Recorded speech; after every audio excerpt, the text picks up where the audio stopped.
All right, good morning, everyone. We're going to call this meeting of the Koochiching County Board of Commissioners to order. I'd like to start with Pledge of Allegiance to the flag. I pledge allegiance to the flag of the United States of America and to the republic for which it stands, one nation, under God, indivisible, with liberty and justice for all. All right, well, it's good to see everyone. I kind of forgot what you guys looked like there for a while. All right, first item of business is to approve the agenda. Jenny does have an additions paper. Move on agenda with that addition and then with discussion. Right. Got a motion? Second. And a second. McBride, Scoy. Any discussion on that? Yes, I just asked Jenny, we have a couple mandatory trainings come up, just a reminder for the board, and you should tell us what dates those are and what time. All right. So thank you. can we put that on as a, down at the bottom of common business? Yep, yep. Okay. Update, how's that? Okay, anything else? Not, call the question. All those in favor? Aye. Opposed? That motion carries. We've got the minutes. I'll hold on a minute. All right, we've got a motion by Commissioner Norby to approve the minutes from the 23rd. Second by Commissioner Scoy. Any discussion or questions? Yeah, I was. I did read them this time. It's more fun to read them when I haven't been here and see what you guys did. All those in favor signify by saying aye. Aye. Opposed? Motion carries unanimously. We've got to approve the November meeting schedule and revisions. Jenny? We're just going to add a committee of the whole on November 21st. That's a Wednesday at 8 a.m. for budget review. And then the other dates that Commissioner McBride mentioned was that on November 20th, we have personal safety threat awareness de-escalation training, and that's going to be at Rainy River Community College. There's 2 sessions, one from 9 till noon, and one from 1 to 4. And of course, the commissioners are all invited, and I've got a flyer here that I'll give to you later. The other important date is open enrollment for our health insurance plan, and that's going to be on November 28th. We are asking that the employee seminars be mandatory this year for all employees because we've got lots of changes to our health insurance. We've got a couple new plans, plus we've got some incentives to help reduce our costs for keeping a healthy pool.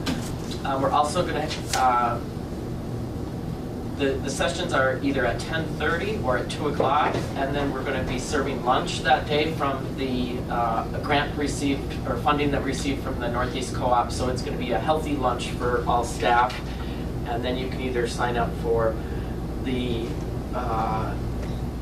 informational training at 10:30 or at 2 o'clock, and that's, again, on November 28th. Nope, this one is going to be downstairs in our in the conference room downstairs. You're going to send it on for us, right? I will. I'll give you a copy of this. And Carol. You bet. But the other one is at Rainy River, right? The other one is at Rainy River, and I've got flyers for you as well. So other than that, we're just adding that committee the whole meeting, and it's really just going to be reserved for budget. I think there's a few final things that need to be reviewed. I have been working on it a lot this month. Found some additional revenues, we reduced some expenses, so we're getting closer all the time. So that's good. So the 27th, I still have board down, but there is no board meeting on the 27th. Yeah, we were going to keep the board meeting on November 27th as well. Okay, wait a minute. What day is the training now at Rainy River? That training is on, Rainy River training is on November 20th, which is next Tuesday. I think one time we threw 2 dates out there. We did. We were going to have a cow on the 20th, and then I realized that we had this training. Okay, I'm good. Okay, and then the other date that you guys want to add to that is November 28th for the open enrollment and the lunch. And the 28th? Yep. And I'll give you guys the flyers. All right. Anything else? I think that's it. Any questions? All right. Hearing none, we'll move on. I don't have. We're going to the financial business. For anyone who wants it, here's Arrowhead Regional Corrections. And I mean, we've had, as Brian's well aware, we've had some increased costs there. We're forced, but I mean, we had to build a new building, and we still have some other issues we're dealing with. For what it's worth, anyone who's interested, feel free. Mr. Chair. Yes. I don't have a first and a second on the meeting schedule. I'll move on that. Okay. Motion by Commissioner Ady. Is there a second? Second by Commissioner Norby. Any discussion on that? All right. All those in favor signify by saying aye. Aye. Opposed? Motion carries. Financial business. Mr. Chair, Commissioner Ady. I will move on the October summarized payment listing, the approved courthouse claims, and the approved highway claims. All right. We Second. have a motion by Commissioner Ady and a second by Commissioner McBride on those three items. Any discussion on that? Questions? Hearing none, all those in favor signify by saying aye. Aye. Aye. Opposed? That motion carries. Approval of void of warrant. Okay, we've got a motion by Commissioner Norby, second by Commissioner Skoye. Any questions or comments on that? Hearing none. Who's the warrant? I mean, what? All those in favor signify by saying aye. Aye. Opposed? Motion carries. Thank you. Move on. Adopt a resolution for donations. Item C. I'll move, Mr. Chair. Okay, we've got a motion by Commissioner Ady. Second. A second by Commissioner McBride. Any discussion on that? Commissioner Ady's kind of the donator. Or donator, or whatever. All that too. All right, we'll call a question. All those in favor? Aye. Opposed? That motion carries. All right, it's quarter 3 budget review. All right. Jenny. I think I mailed out a couple copies of this. Well, I mailed one to Commissioner Skoye and Wade yours. Yep, let's get it. They were. So the third quarter is really one of the most important quarters to look at where we are from budget to actual. That gives me a pretty good idea of where we're going to end up by year end. I look at things to make sure that we're within the range of the percent of budget. I also look to see if things have been misposted, which I will find occasionally. So the general revenue fund, I think looks great. If you go to page 2, the bottom of page 2, in that box where it tells you the budget versus actual, where our revenues are actually higher than our expenses. So we've got a gain right now in the fund balance. And compared to last year, we are ahead of last year. So I expect that the general revenue fund this year will come in with a little bit of a gain. There's a couple of reasons for that. We have some funds that aren't typically budgeted for the Little Fork Medical Center. Those come in at $100,000. The other, we still do have outstanding bill yet from the state auditors. I'm expecting that. That's going to be a considerable amount. But overall, I think our general revenue, we had budgeted to use about $83,000 of reserves. I expect that to come in close to that amount, if not better than that amount. If we look at the road and bridge fund, you'll notice that expenses for construction are higher than they are at 116% when they should be 75%. I did some research on that, and the reason being for that is because we had some construction projects that we received revenue from in 2017 that actually didn't take place until 2018. If you remember last year, the year-end highway balance had a gain in revenues, a gain in their fund balance, but that's because it was what the auditors call unearned revenue. So that in itself is going to wash itself out between this year and last year. Looking at all of their other expenditures, they're below for maintenance and for equipment and shops. So I'm thinking that that is also going to come within budgeted amounts. We've got some closeouts in the highway too that we have to finalize. Yes, yep. We do, and that will certainly help collect on those funds. So everything else for road and bridge, let's see, I'm over in page 4 of 10. If we look at health and human services, expenditures are within budget. They're at about 72%. So again, I think that we're going to end up a little better shape than we had anticipated. We anticipate using about $62,000 of reserves. I'm hoping that that number comes in pretty close to what we budgeted. Our out-of-home placement costs are still very high, but they're not they're still within budgeted amounts. So that's always good because those numbers are hard to budget. We're not ever sure what we're going to have, and they're mandatory services that we have to provide. Environmental services is in good shape. I'm on page 5 of 10, 72% of expenditures, and we're at 82% of revenue is collected. Some of their funds come in as grants for the SCORE and other things like that. I don't know if really any other items need review. If we wanted to look at the capital project fund, that's on the top of page 7. That's our Island View Sewer project. I'm working with Matt to see what's remaining for 2019, but that project should be closed up in 2019, and Matt's been doing a great job of collecting those revenues. The fund balance has stayed very good, so we're not going into a negative fund balance and using like general revenue funds to cash flow that project. So the cash flow on that project has been really well managed. And page 8, this is one of my favorite pages because it talks about the trust fund. That's the timber sales. And if we look at our balance in 2018, towards the middle of the page, we're at 1.9 million versus 1.6 million last year.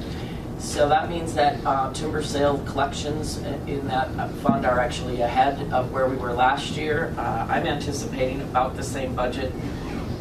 Well, actually, no, my budget did increase by about 130,000 of additional revenue that I'm anticipating in 2019. So that's great. Although Nathan has warned me that he's about maxed that out, and I can't count on him continually to see increased revenues from those timber sales. But we're right on target for that for 2019. And that pretty much sums everything up. Overall, we're budgeted to use 2.3 million of reserves. Some of those are restricted reserves, like the Island View Sewer project. We rolled that over for 1.2 million. So it's not like we're using money that we can plan on using. But actually, we've got a gain right now of reserves of 1.1 million. So I think the budget for 18 is looking very good. It'll be interesting to see where we finally end up, but I think we're really in decent shape going into 2019. Go ahead. Jenny, do we have good audited numbers for fund balances so there really know where we're at? You know what? I just received a couple fund balance numbers. Our 2017 audit is not complete yet, but I did get highway fund balance numbers, and I'm working with them to get health and human services and environmental services. Those are the ones that I'm watching the closest, I guess. The big numbers. Yeah. Mm-hmm. So I'm hoping to have those before we meet on the 21st to do kind of some final budget reviews. All right, any questions, comments? Good job. Yeah. Okay. We'll move on. Looking to authorize administration to seek bids for official newspaper publications. 2019, Geez, that seems like a, Every couple months we do that, don't we? Yeah. I was sitting here when it was 1992, you know, where the all years ago. But anyway, I move to allow administration to seek bids. got a motion by Commissioner McBride, Second. second by Commissioner Skoye, to approve the authorization, bids, official newspaper for county publications. Questions or comments? Go ahead, please, Brent. Mr. Mayor, does the city have to do this same type of thing too? You have to have an official newspaper? Yes. And we're still sending this information to Northland? Yes, we still publish in Northland this summer. We publish summary minutes. It saves a little bit on publication, and then we also publish that in Northland because they don't typically get the journal paper. I like the people in Northland to know what Wayne's up to here, so. Right. Don't worry, they know. Oh, yeah. Yeah. I don't know with me that worries about. Okay, any further questions, comments? Not, Chair will call a question. All those in favor? Aye. Opposed? Motion carries. Donation letter, VFW. New motion? Yes. Second. All right, we've got a motion by Commissioner Skoye, second by Commissioner Ady. Any questions or discussion on that? All right, hearing none. All those in favor signify by saying aye.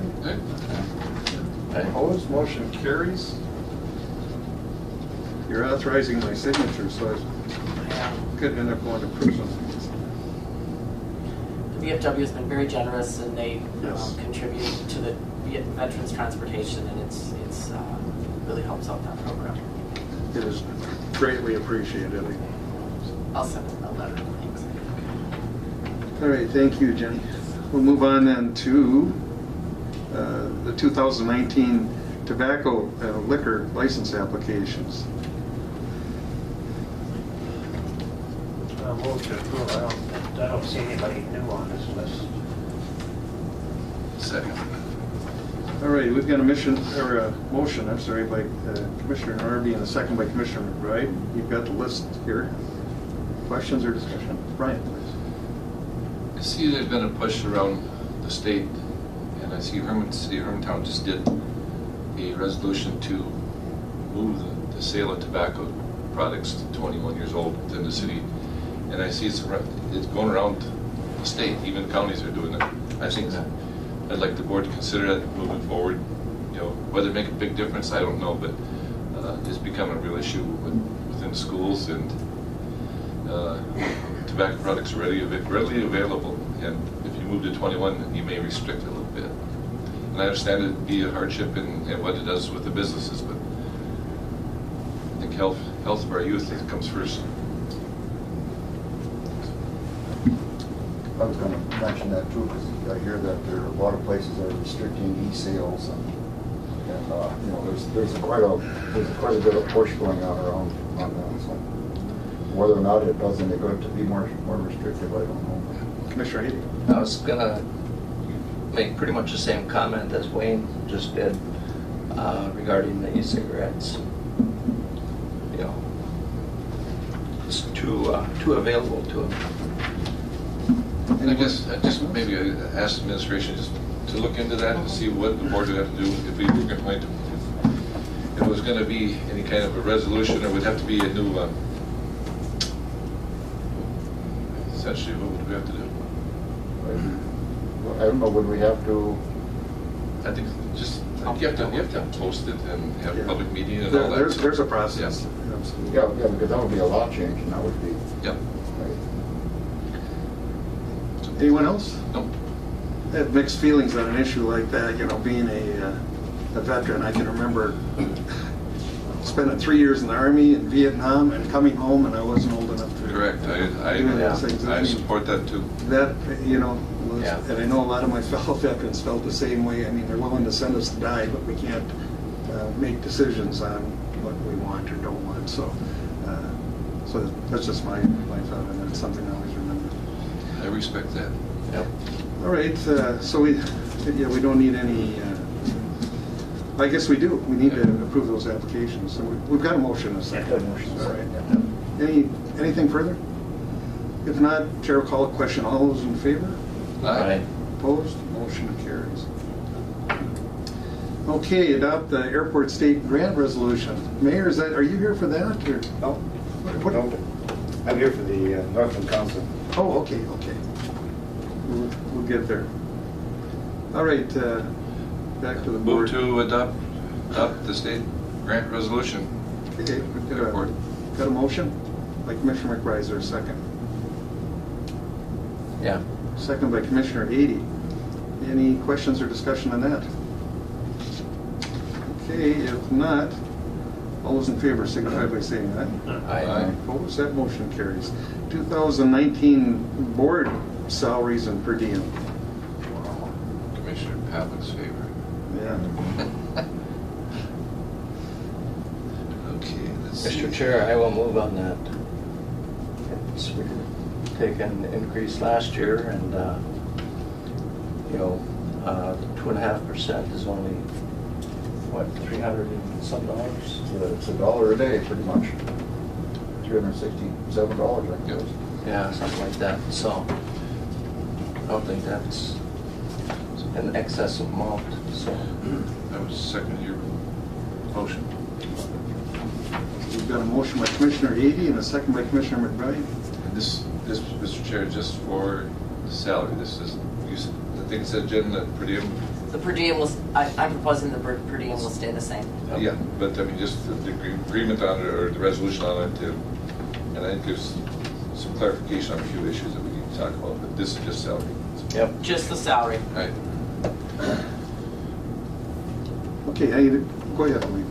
Yeah, I mean, it's, always a thing of what you raise for yourself, but,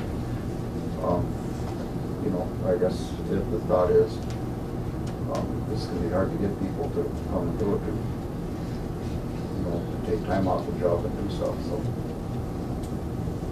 I guess it's something that we probably should have, that we probably should do this. Okay, any other comments or questions? All right, from my own point of view, obviously, I have always looked a little differently. But as you pointed out, $1 a day, we didn't have an increase. I just think in the last 6 years, this is only the second one we've taken. Probably. That was,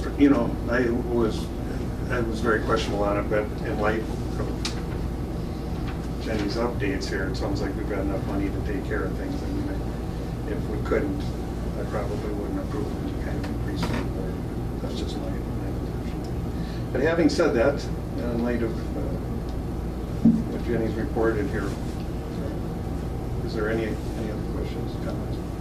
Not, they'll call the question. All those in favor signify by saying aye. Aye. Opposed? Motion carried.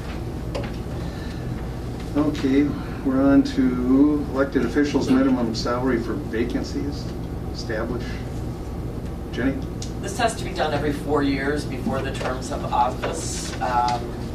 What it does is it sets the salary of non-governing elected officials, so that includes the sheriff, the county attorney, the auditor treasurer, and the recorder's office.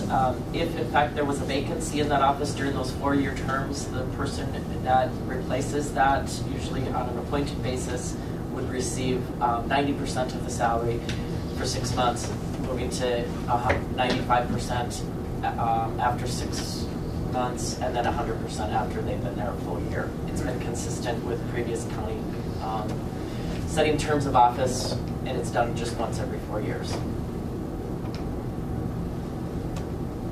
Okay. Wishes of the board. I'll move on it. Okay, we've got a motion by Commissioner Ady. Second. Second by Commissioner Skoye. Questions or discussions on this? Quiet bunch here. All those in favor signify by saying aye. Aye. Aye. Opposed? Motion carries. Agreement for the University of Minnesota Extension Program. Mr. Chair, I move to sign the 3-year agreement with the University of Minnesota Extension. I guess it's from January 1st of 2019 to December 31st, 2021, and it sets the amount of donation, or not donation, but the amount of what the county has to pay for the extension program each year, and we get a slight break by going into a 3-year agreement with them. Right now, we have an employee in extension that's 0.5. They're requesting an increase, but that will be taken up at budget time. This agreement does not affect that. That's right, this agreement is just at the 0.5. Yep. I'll second the motion. All right, we've got a motion and a second. Any questions or discussion on this? Not, call a question. All those in favor, signify by saying aye. Aye. Opposed? Motion carries. Need to authorize Northland Counseling grant partnership with the county. Come on up, you guys. I know a little bit about Northland. I always tell a story about Northland. I got on that board when we were all started as a new board and elected in '92. And Commissioner Lepper was the first chairman. He just passed away. I miss him already. I mean, he was a wonderful person. But he was the first chairman, I was the first vice chairman, and he said, you know, everyone, the chair appoints committees, and everyone grabbed the committees. He called Carol and I up and he said, geez, Wade, no one took this Northland Counseling mental health board. And he said, could you just do it for 1 year? Next year you'll be chair, you can make someone else do it.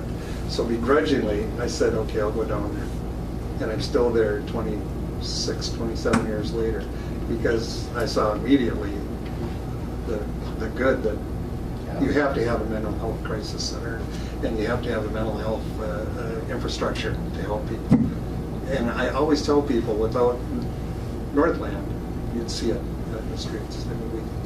So Northland does a wonderful job. The people who work there are fabulous, and I couldn't be prouder. So anyway, that's my little pitch for Northland. Yes, thank you very much. And we, by the way, when I started, we were ready to close that down. It was going broke, and we hired Greg Walker, who I know you guys know.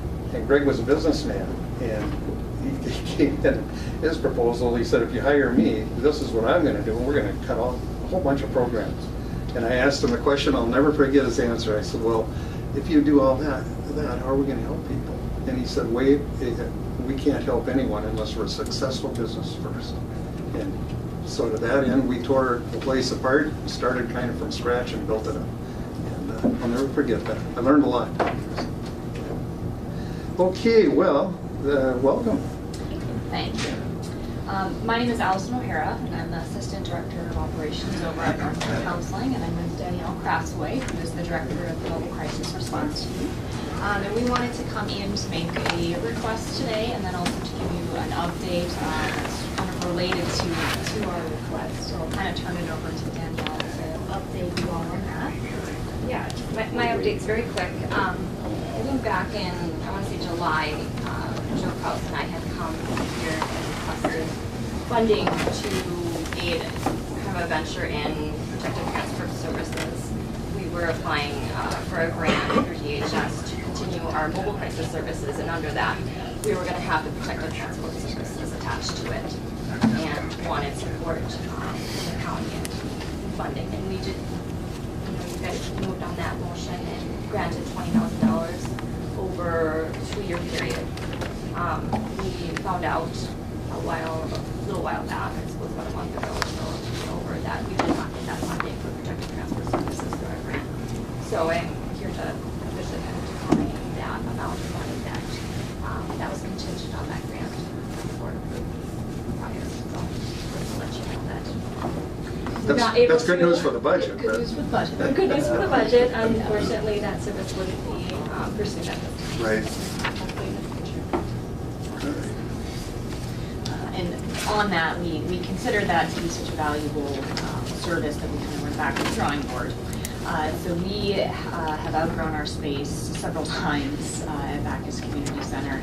We currently rent 2 additional spaces within Bacchus. We've remodeled larger offices to make them 2 smaller offices to try to accommodate all of the services. We are at a point where we need to pursue essentially building a new facility, which is kind of what we're working on. The related part to the protected transport is that we want to beef up our crisis services that we have locally, rather than sending people out of town and having sheriff's deputies transport them, our ambulance transport them. We'd like to try to keep as many of those folks in town as we can, keep them connected with their local providers or establish with local providers. And so to do that, we are seeking to add 3 crisis stabilization beds. The county currently has 1 located in our community residential setting. That space is not accessible for those who have any type of physical limitation, as it's located in the basement. So one of the things that we want to work on with this facility is making sure that it is not only accessible for all, but that it's comfortable, that it's safe. We have kind of 3 main themes that we're working on. That's accessibility, making sure that there's no one in the community that can't access our services. Privacy, making sure that we can maintain that confidentiality, because that's kind of the foundation of the work that we do. And then safety, being able to provide safety for our clients and our staff.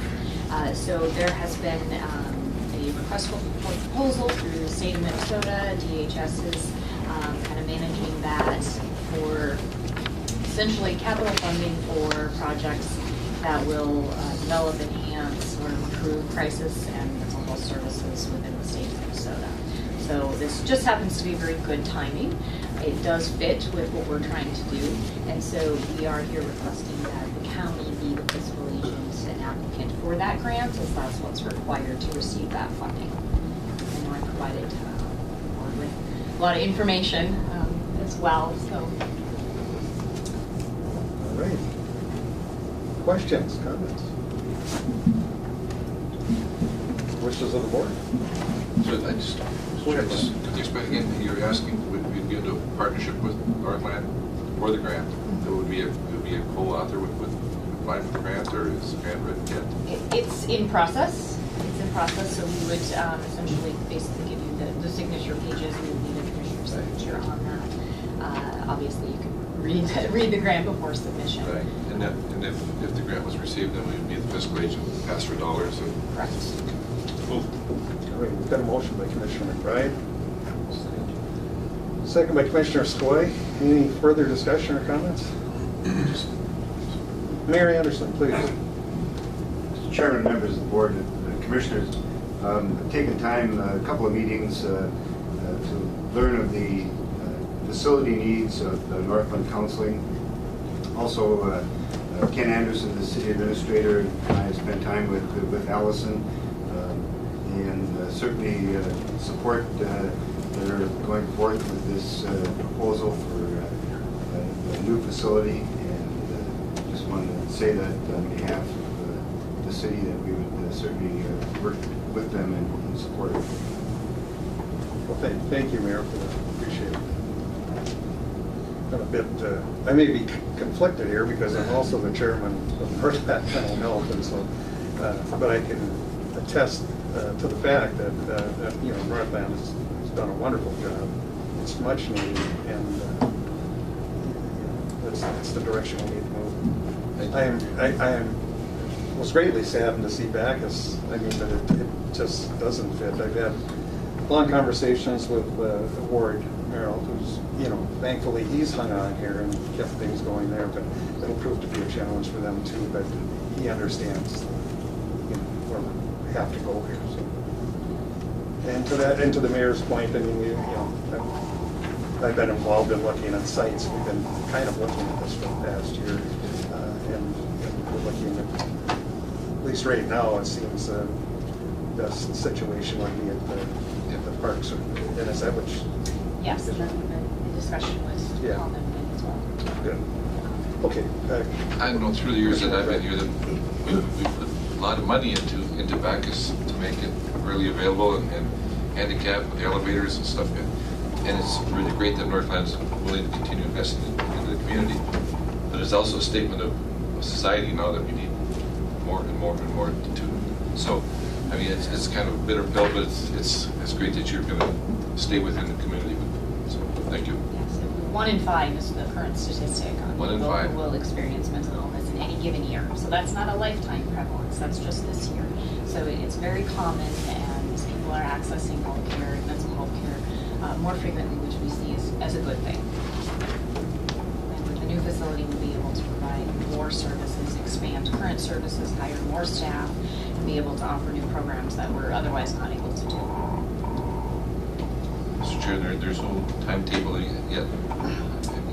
The application deadline is December 14th. And then depending on the results of that, then that's when we'd set a more firm timetable. So we'd almost have to act on it today. Yep. Commissioner Norby, any No, motion? I think it's true. Right. Well, it's, you said sadly, it's much needed. I mean, it's just, that's where we're at today. And I couldn't imagine what we would do without these services. I mean, we would talk about transportation costs. It'd be unbelievable. So, With this facility, we would hopefully be reducing the number of people that we're sending outside the community.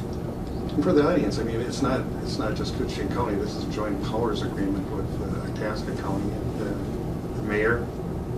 Dale sits on the board with us, and Aiken County historically was involved, and then they left, and now we're doing business there again. So which is a good thing. So it's all right. I think with that, I think I will abstain since I am so involved. I'm going to call the question. All those in favor, signify by saying aye. Aye. Opposed? Motion carries, and I'll be the abstention. Thank you for Thank being you. here. All right, appreciate it. Okay, well now we've got, let's go to the additions. Mr. Chair, I think we covered that addition that I requested. All right. So we've got, and then Jenny, you had an update under the addition too. We just need to appoint 2 members to the ARC for 3-year terms. Well, it's a couple of bad operators there, I see. Mm-hmm. Especially that second guy, what's his name? So actually, and again, for the audience, ARC is Arrowhead Regional Corrections, which is another joint powers board that the county's involved in with 5 other counties in northeast Minnesota. So it saves us a lot of money in terms of housing. Oh, this is for the board. Okay, this is for the board. The board. Oh. This is not. Well, not corrections. I'm This is sorry, yeah. this ARDC. ARDC, yes. And presently, Commissioner 80. Yeah. So ARC is Brian and I. So Right, and that's, another character. Yeah, All right, so ARDC. we need 2 of that?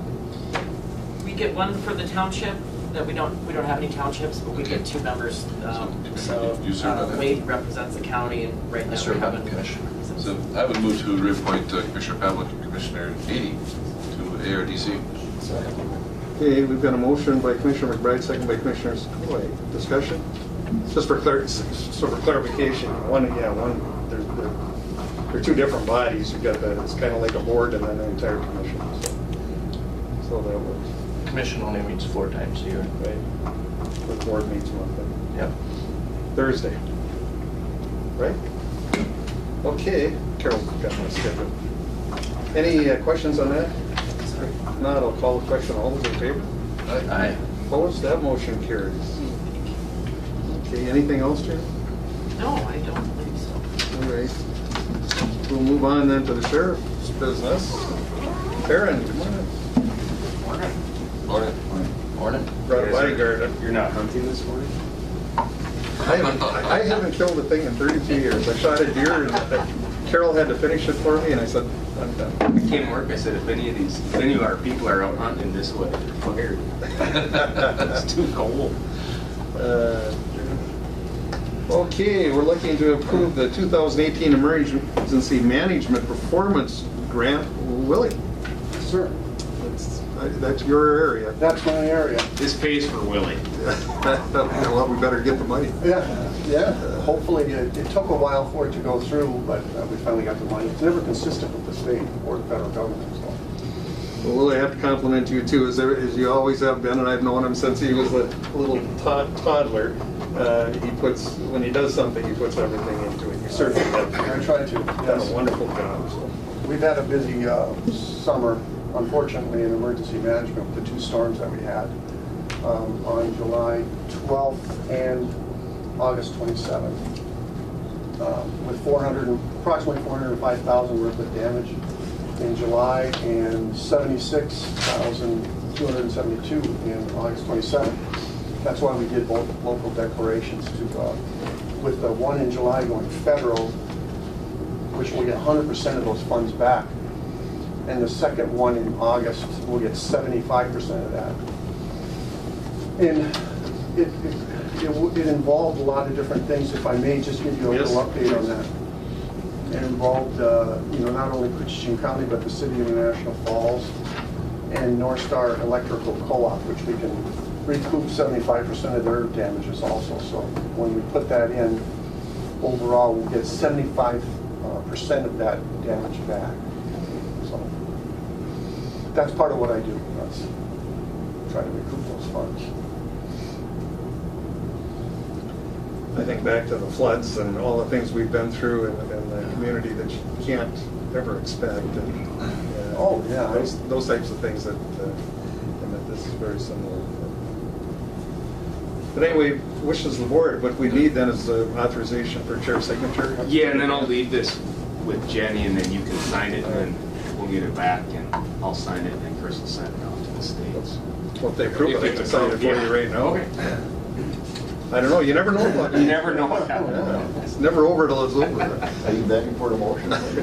I'd sure appreciate it. All right, thank you, Wayne. We've got a motion by Commissioner Skoye. Second by Commissioner Norby to authorize the chair signature of the grant. Any questions for you? Is it 2018, not 2019? It's a 2018 grant that'll pay for 2019. Okay. We're Yeah, only a year it's- behind on that. I know these federal grants get so, The government. yeah. You get 17 grants that you're working in 19, and it's just. Well, even the county on federal programs. I know. But just to finish, what happens there is the federal government operates on a different fiscal year than we do, so it gets very confusing. Go ahead. The federal dollars, is there a binational agreement with Fort Francis, or how does that work? I know that IJC is looking at emergency preparedness too, and they're supposedly going to tack on some federal monies because of the rail traffic at Rainier and the potential issues that could cause. And they've stated that the local response is the first ones that attack these events or whatever. So I don't know, they sent out requests for comments, I don't know if they sent it to Art, or Willie, or who. I think sometime in the last couple of years I had correspondence. I wrote a letter about my concerns about the rail traffic and how it is increasing in there, but I don't think I've heard anything back since then. It's been quite a while. And and at the root of your question, I mean, we're always looking at how we can work with, Canadian and stuff like that. It is, once you get the feds involved, it's a little bit tougher. It's not, it's not, to get the U.S. and Canada to agree to share resources and that's just the trouble. It's very difficult. It's easy for us to say, yeah, we'll help you out with anything you need, but at the end of the day, just across the borders, that's the issue with resources. I know there was a federal understanding that was just signed that Ontario now will share resources with the United States now as far as emergency management, fire and things like that. But I haven't heard any more. Okay. Thank you. Probably dependent on President Trump and Premier Trudeau getting along here. Could be. Well, as everyone here knows, I mean, that's the busiest rail port of entry in the entire nation. Yes. And the point is, it is growing. So. And it's increasing, yes. Yeah. I know we fought hard to get the bridge lifted and stuff, but there's so much train traffic, it's almost impossible to do. Yeah, my tabletop that I had in September focused solely on how we would respond to a rail incident in the Rainier involving both countries. And I had 50 plus agencies, I believe, from Canada and US at my tabletop, so that we can share resources back and forth. That's a good thing. All right, anything else from the board? If not, I'll call a question. All those in favor? Aye. Opposed, motion carries. Thank you. Thank you. Thank you. Then we're going to move on to environmental service business. These are the bid results. And according to the agenda, I guess we'll be starting on page 2 of that. So.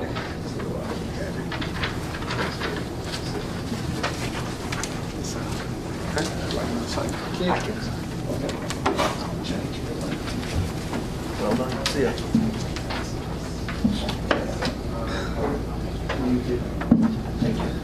So you're going to enlighten us today, huh? We need it. Perhaps. Well, anyway, welcome, Wayne. Glad you're here. Thank you.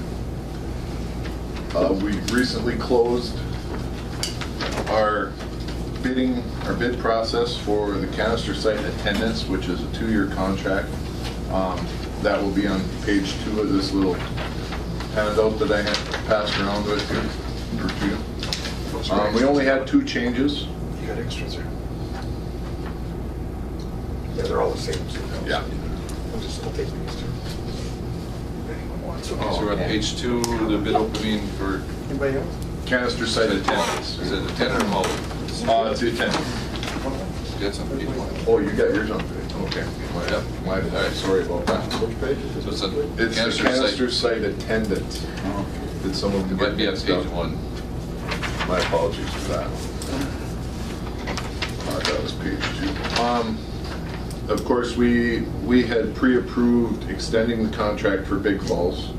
Normation, I know Matt brought that to the board a month or so ago about extending his contract because he didn't get a full term on the last one. He came in after an attendant quit on us abruptly. And so we ended up having some training costs and stuff with Norm to keep him certified for the demolition landfill operation. So we thought it was just, it made good financial sense, and it was probably the right thing to do for Norm to extend that one. So there was no change with Big Falls. The only changes we had was with the Loman site now. We have a new attendant there, and the county's had experience with him for a long time. He's actually the husband of the Birchdale canister site, Phyllis Kramer. Dave has helped Phyllis for years, worked on that site, so they're good, great people. And then Silverdale, we had quite a bit of interest in that one, and the price went up by $100. It's getting up to the point where at some not too distant future, we're going to need to look at doing something with that site if the prices continue to go up that way. When you look at the site's only open 40 hours a month, that attendant's making $19.38 an hour to sit at that site. It's getting pretty excessive. And then the Ray site had a change of attendance. Jack Fry, we've had experience with him in the past too. He worked the Little Fort canister site several years ago with Sharon Knox. So no major surprises. The ones that are highlighted were the ones that were recommended to be awarded by the Environmental Services Director. Can we trust him? Where is he? That's entirely up to you. Yes, I believe you can. He didn't dare come today. No, he was at training? Yeah, he told me that. All right, well, why don't we take them one at a time then? First item would be to approve the canister site attendant contract. Move to approve. Okay, we've got a motion by Commissioner Norby. Is there a second? Yes. Second by Commissioner Skoye. Okay, and any discussion on this one? Hearing none, all those in favor signify by saying aye. Aye. Those opposed? All right, motion carries. Then we'll move on to the canister site hauling contract. The canister site hauling contracts, we've always contracted with the commercial haulers in the area to pick up the MSW 6-yard containers of trash in their compactor trucks and bring them into the transfer station. And it's usually pretty much exactly the same every year. This is a repeat of the last contract. The only one that Friends Garbage Service got, or the only hauling, was Mizpah, which is what the one they had, so the contracts would remain the same despite, or except for some changes in cost, which are not, they're still really reasonable on their prices. That's good. All right. We got a motion by Commissioner McBride. Is there a second? Yeah. We've got a second by Commissioner Ady to approve the canister site hauling contracts as presented. Any questions or discussion? Hearing none. Call the question. All those in favor? Aye. Opposed? Motion carries. The renewed contract, Big Falls Demolition Landfill Canister Site Attendant. That one I touched on briefly during when I was discussing the bid opening. I know Matt had already brought this to the board, but the contract is prepared and ready to sign, so he wanted it represented that we agree to move forward with that extension for normation. Move on the extension. Okay, we've got a motion by Commissioner McBride. Is there a second? Second. Second by Commissioner Norby. Any discussion on this one, contract? Hearing none. All those in favor signify by saying aye. Aye. Opposed? Motion carries unanimously. Renew the contract for the Mizpah demolition roll-off hauling. Yes, we provide 2 demolition roll-off boxes at the Mizpah canister site. Those boxes are transferred to either the Big Falls Demolition Landfill or the I Falls. They're the demolition landfill near International Falls here, their transfer station. The Friends Garbage currently holds the contract for those canisters, both the rental and servicing.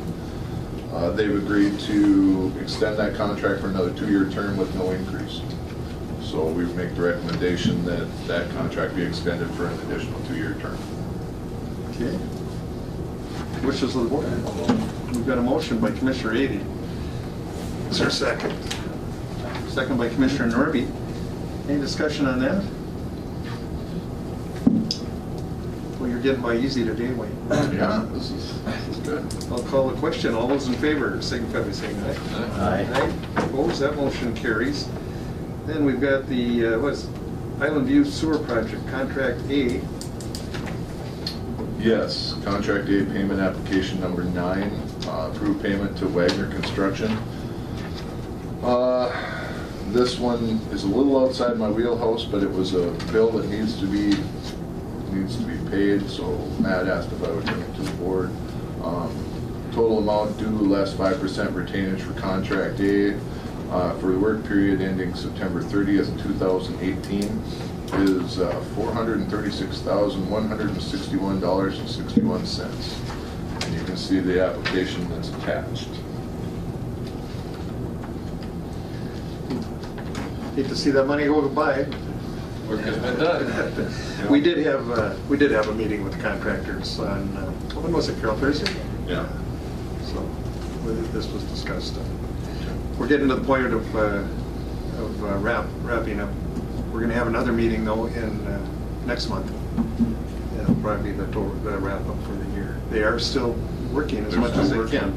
And I see we've got some warm weather in the forecast, Joe. For a little while anyway. A couple of days maybe, yeah. I move on contract A payment number 9. Okay, we've got a motion. Second, McBride and Norby, and that's payment number 9, is that correct? Is that what it is? Yep. All right. All right, all those in favor signify by saying aye. Aye. Opposed, that motion carries. And then the contract C payment. Yeah, this is approved payment to septic check as requested in the attached copy. Contract C application number 1. Septic check is making good progress on Contract C near Rainy Lake Visitor Center. The total amount due less than 5% retainage to Contract C for work period ending September 30th is $28,547.50. And you can see the attached copy for the full summary of the bill. They're out of, where are they from? St. Cloud. I'm not sure. I think Yeah, they're it's down in that area. St. Cloud, Sartell, or Malacca. We were surprised to see them bid, but they were awarded the bid and they've done a very good job, so we're pleased. Move on contract C payment number 1. Okay, we've got a motion by Commissioner McBride. Second. Second by Commissioner Edy to approve as presented. Any questions or comments on that one? Yep. Go ahead, Well, please. just probably not, maybe not just for these guys, but in your meetings, does the employer taking care of the commercial people, is that progressing okay yet? So they're, next season, they'll be okay and not upset. You know, in a huge project like this, like all I can tell you is nothing ever goes exactly according to plan. So I mean, we do have issues, but that's one of the reasons we've been having the monthly meetings and sitting down with the contractors and trying to keep our finger on things and address the concerns. And we did make a commitment to those business owners, which is a good point, Ron, and we're doing everything we can to honor that. And so are the contractors. I mean, at this point. It's an ongoing struggle. It is. And you know, the weather gets into it, and unforeseen. It's just like doing a big road project. And you run in. I don't care how careful you are in engineering, you're going to run into things that no one could have seen. And it's certainly true on a big project like this. Commissioner Edy? Matt and I took a ride up to the end of the road up to Shea. We went up to the Rainy Lake, by the Rainy Lake Visitor Center there, and then went up to Shea, Home Rock Village. But we talked to the owner of Shea, and he seemed pretty happy with the way things were progressing, and you know, glad to see it making headway. It's a struggle, and Yeah. I got to give Matt a lot of credit. And of course, he brings me to the meetings that become a little controversial, Yeah, so to sure. speak. Matt looks on the north side, you're on the south side. Yep. So, That's part of your... anything further on that? That's why he asked me. If not, I'll call the question. All those in favor, signify by saying aye. Aye? Say aye. Aye. Thank you. Okay. Yeah. Those opposed? Motion carries. Thank you, gentlemen. Thank you. Okay, Wayne, we'll see you later. Yep, thanks. Highway business, Joe. 11:30. Good. Everybody's doing good here. I don't know how you can keep One of those everything questions, straight. how deep's the frost? Yeah. How deep's it gonna go? That's How deep's it gonna go? Oh, all right. Joe is looking for a resolution establishing cash mileage or CASA mileage for 103 South Jackfish Bay. We've had many conversations trying to arrive at a way to do this, and this seemed to be the most logical. So, Joe, go ahead. We invited the state aid engineer and the assistant state aid engineer up, and they drove County Road 103 South Jackfish. And one of the reasons we wanted them to drive it is because there's a key element of that job is whether or not we could get it approved as a natural preservation route. A standard county state aid highway would need to be designed for 40 miles an hour. And the natural preservation route is sort of a variance project-wide that allows the design to be for 30 miles an hour. And the state aid engineer, while driving 103, thought it felt like a good candidate, like he could approve the natural preservation route application. But what we found out recently was that, and I would say that we submitted a draft of the natural preservation road application, as well as a construction plan that we characterize as 40% complete. And the state aid engineer, after receiving the application, said that looked good, but he cannot formally approve the application or send it to St. Paul for formal approval until we have established County Road 103 as County State Aid Highway 103. So we have a little bit of housekeeping, I guess, we need to take care of. So what we're trying to do, we have two items to come before the board today. We're trying to free up 2 miles of County State Aid Highway from a project that we think is a good project, but it's not in the 5-year plan right now. So we were trying to free up 2 miles and then make those 2 miles available to upgrade County Road 103 to County State Aid Highway 103. So that process takes a formal resolution. We, with board approval, we then send that to State Aid Duluth and St. Paul. They formalize the alignment of the road, the length of the road, the functional classification of the road, and then they'll send back a commissioner's order that will say it is now officially County State Aid Highway 103. And then there'll be a corresponding action for the other item on the docket today for 145. So we'd like to see if the board would allow us to move forward with approval of this resolution, to then establish County Road 103 as CASA 103. And then we will follow that up with our natural preservation road formal submittal and try to move forward with the 30-mile-an-hour design. The 30-mile-an-hour design allows us to minimize the impacts for the road, minimize the right-of-way taking, and we think minimize the construction cost. And so that's what we're trying to do. I should say that, I should have said this initially, in the 2019 budget plan that we put in front of the board in September, I think, it did include County Road 103 as CASA 103 as sort of our cornerstone project for the 2019 construction season. So we're assuming the board wants to go forward with that, but I guess that's part of the discussion as well. So so item 1 would be contingent on item 2 then passing. I think if 145 is determined by the board not to be the right place, then we would suggest mileage from elsewhere. The lengths work out well. The fact that 145 is 2 miles, 103 is 2 miles, because 145 has received a lot of discussion lately, but it still hasn't moved itself into the 5-year plan. So our thoughts were we could take those 2 miles, apply them to a project that we think we have teed up for 2019, and then within the next couple of years, if it's determined that 145 is ready to be moved to the top of the list, then we could bring CASA mileage back onto that road. Okay. All right, we'll bring it to the board then. Questions, comments? I just, Go ahead. I made some comments to Joe, and I'll maybe talk about a little bit. But first of all, let's just have a motion, then we have some discussion. So I move to establish CASA, or County Road 103 as a CASA 103 for discussion. All right, we have a motion on the floor. Is there a second? Second. Quiet bunch today here. I'm getting... Second. Too early in the morning. I wonder what Wayne and Kevin were doing last night. They're both kind of laid back today. So we've got a motion and a second. Thank you. Go ahead, please. Brian. Joe, why wouldn't MnDOT, being if we're going to establish this as a CASA, we're going to move forward with construction, as a preservation, why would they not have approved that overwhelmingly if it's going to lower construction costs? There's probably a couple of reasons. One, they probably want to be sure that that natural preservation route status is not abused. Maybe then lots of folks would come in and try to be able to design for 30 rather than 40. I think that the state aid system is supposed to be a 40-mile-an-hour system or higher, 55 ideally. 40 is kind of the minimum, I guess. So I think that just trying to keep the road network as close to 55 as possible is probably one of the items. The CASAs are supposed to, move people and move freight. There's another element to trying to be sure that the road has the mixture of residential traffic and commercial traffic. I'm not sure if I have a great answer. I think that we were relieved that when they drove the road, they came away from driving it feeling like, yes, it's a good fit to go from 40 to 30. We certainly understood that they couldn't make it, they couldn't approve it as a natural preservation road until it was a county state aid highway.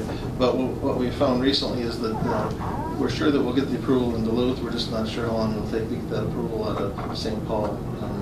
But Brian, to try to cut to the chase, I think that they're just careful about letting roads get below 40 mile an hour. That would be my #1 takeaway.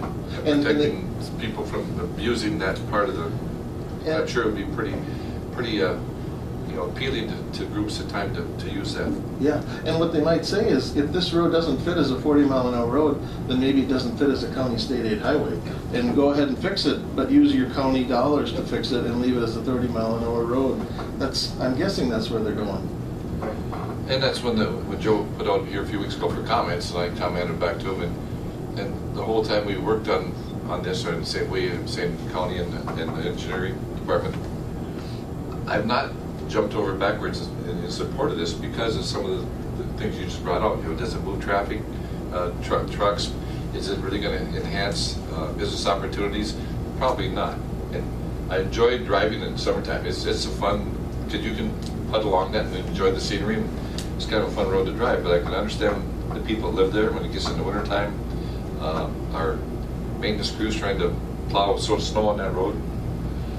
So if we didn't do it as a CASA, what Joe just said, we would probably have to put the county dollars into it. So I think it's advantageous to do that at this time. And I'm still not going to jump over backwards, but you know, Commissioner Pavick and his people out there supported it, so I guess I would support moving forward with it. Yeah, we did a check. One of the items we have to include in the natural preservation route application, it's maybe 15 pages. Safety is one of the elements. Certainly traffic is something you have to look at, also safety. So we checked with Perrin, we asked him to review all of his records to see if there was recorded accidents on that road. We couldn't find recorded accidents. We had heard from people that, folks that live on the road, that they'd acknowledged a lot of near misses. There's a couple of steep hills that are coincident with sharp horizontal curves, so kind of limited sight distance. You kind of come up over the hill and you're not quite sure what's on the other side.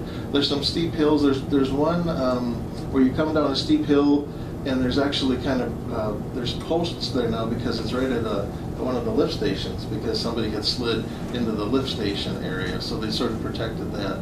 So there's a little of that safety part of it. We've heard that some folks are concerned about sliding down hills where they can't stop, getting up hills where they can't get enough traction. Certainly the fact that it's a paved road helps. We can sand it and salt it, and it's better than a gravel road for sure. But I think public safety is something that we would benefit from this.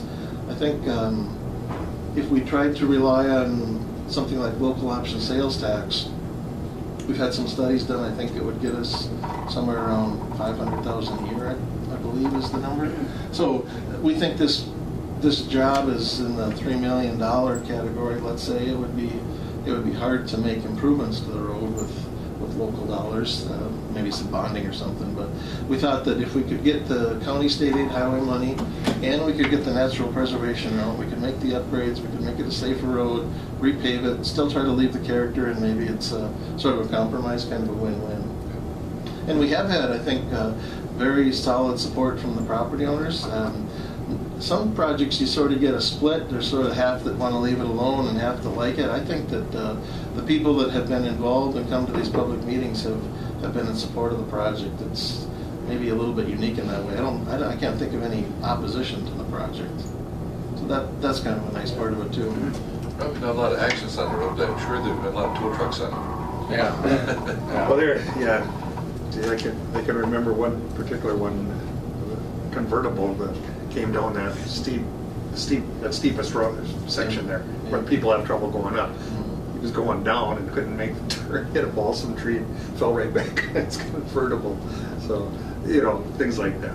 It is a rough road. You know, I think the bottom line is it's a major cost to do anything to that road, so what's the best road to go? And I think that's been part of this process too, for the county as a whole. So we did put, in terms of sort of the business side of things, we put the Bald Rock Resort, the marina that rents out some space there.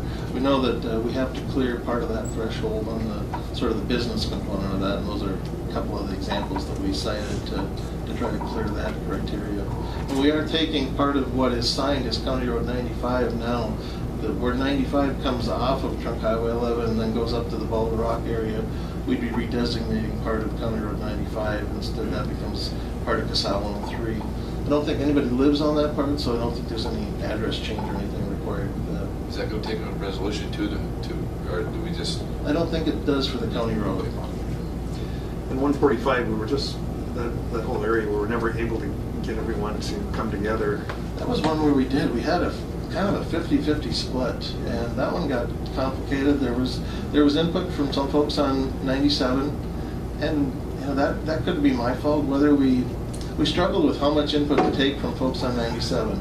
Certainly, the project would consist of taking 1 mile of County Road 97 and combining it with 1 mile of County Road 145, and that's what we did. We made that CASA 145. We had a couple of public meetings, and that project, we did not apply for natural preservation, or we didn't think it was appropriate. It's open and flat and level.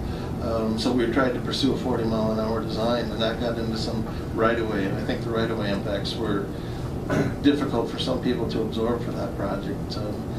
There's other ways to look at that, I guess. Maybe we could try sort of just more of a resurfacing, kind of a minimal approach to that. or find different alignment options that have lesser right-of-way impacts. In any event, it does not come into the next couple of years of construction. I think we have CASA 24 Bridge, we have CASA 8 paving. It seems like we have lots of projects that would maybe hold 145 back a few years. So we thought we could take that mileage off. There's no penalty for doing so.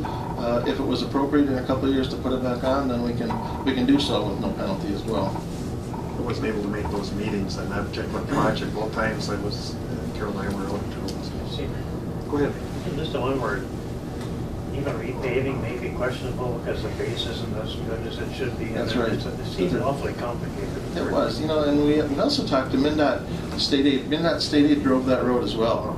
And we asked them, could we use CASA maintenance money to widen the shoulders and to flatten the inslopes, and then use that revised section and we could come along and resurface it. And they said, no, you can't use CASA maintenance money to bring it up to CASA standards. You essentially have to use CASA construction money to build it, and then you can use CASA maintenance money to maintain it from that point forward. The state aid engineer, I think, felt that that we had some more work to do. That the plan that we brought to the people maybe was not a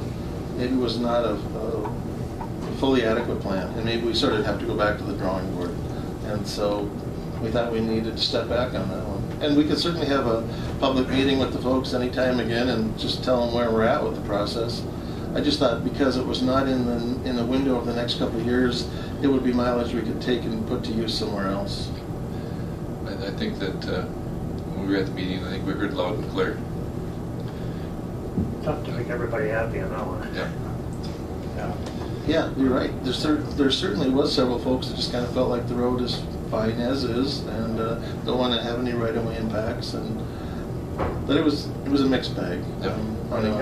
Some people kind of want, they wanted the road maybe improved, but you can't just pull funding out of the air someplace. There has to be some criteria, and they didn't like any of that. So.